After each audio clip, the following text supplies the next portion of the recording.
संत आशीर्वाद का ऋण। एक बार महर्षि नारद वैकुंठ की यात्रा पर जा रहे थे। नारद जी को रास्ते में एक औरत मिली और बोली, मुनिवर, आप प्रायः भगवान नारायण से मिलने जाते हैं।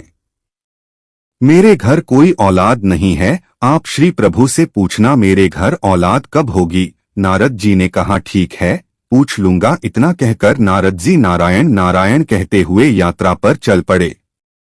वैकुंठ पहुंचकर श्री नारायण जी ने नारद जी से जब कुशलता पूछी तो नारद जी बोले, जब मैं आ रहा था तो रास्ते में एक औरत जिसके घर कोई औलाद नहीं है, उसने मुझे आपसे पूछने को कहा कि उसके घर पर औलाद कब होगी। नारायण बोले, तुम उस औरत को जाकर बोल देना कि उसकी किस्मत में औलाद का सुख नहीं है। नारद जी जब वापस लौट रहे थे तो वह औरत बड़ी बेसब्री से नारद जी का इंतजार कर रही थी। औरत ने नारद जी से पूछा कि प्रभु नारायण ने क्या जवाब दिया। इस पर नारद जी ने कहा, प्रभु ने कहा है कि आपके घर कोई औलाद नहीं होगी। यह सुनकर औरत दहाड़े मारकर रोने लगी। नारद जी चलते बने। कुछ समय बीत गया। गांव में एक संत मधुकरी के लिए आए और उस संत ने उसी औरत के घर के पास ही यह आवाज लगाई। संत की आवाज सुनकर वो औरत मधुकरी के लिए भोजन ले आई। दान पाकर संत ने उसे पुत्रवती होने का आशीर्वाद दिया और जैसा उस संत ने कहा था वैसा ही हुआ। उस औरत के घर एक बेटा पैदा हुआ। उस औरत ने बेटे की खुशी में गरीबों में खाना बांटा और ढोल बजवाए। कुछ वर्षों बाद जब नारद जी पुनः वहां से गुजरे तो वह औरत कहने लगी, क्यों नारद जी, आप तो हर समय नारायण नारायण करते रहते हैं। आपने तो कहा था मेरे घर औलाद नहीं होगी। यह देखो मेरा राजकुमार बेटा। फिर उस औरत ने उस संत के बारे में भी बताया। नारद जी को इस बात का जवाब चाहिए था कि यह कैसे हो गया। वह जल्दी जल्दी नारायण धाम की ओर गए और प्रभु से ये बात कही कि आपने तो कहा था कि उस औरत के घर औलाद नहीं होगी। क्या उस संत में आपसे भी ज्यादा शक्ति है?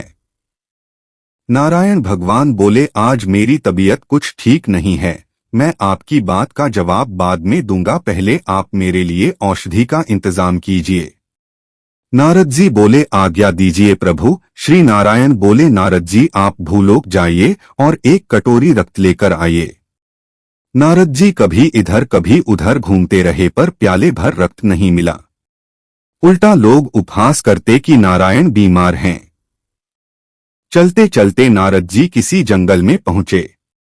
वहां पर वही संत मिले जिसने उस औरत को बेटे का आशीर्वाद दिया था। वो संत नारद जी को पहचानते थे।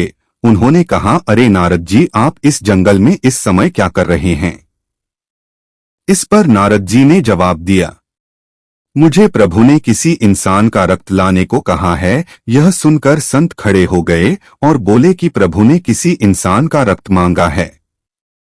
उसने कहा, आपके पास कोई छुरी या चाकू है? नारद जी ने कहा कि वह तो मैं हाथ में लेकर घूम रहा हूं। उस संत ने अपने शरीर से एक प्याला रक्त दे दिया। नारद जी वह रक्त लेकर नारायण जी के पास पहुंचे और कहा, आपके लिए मैं औषधि ले आया हूं।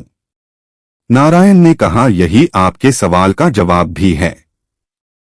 जिस संत ने मेरे लिए एक प्याला रक्त मांगने पर अपने शरीर से इतना रक्त भेजकर मुझे अपना ऋणी बना लिया है, जो मुझसे इतना प्रेम करता हो, क्या उस संत के आशीर्वाद देने पर मैं किसी को बेटा भी नहीं दे सकता?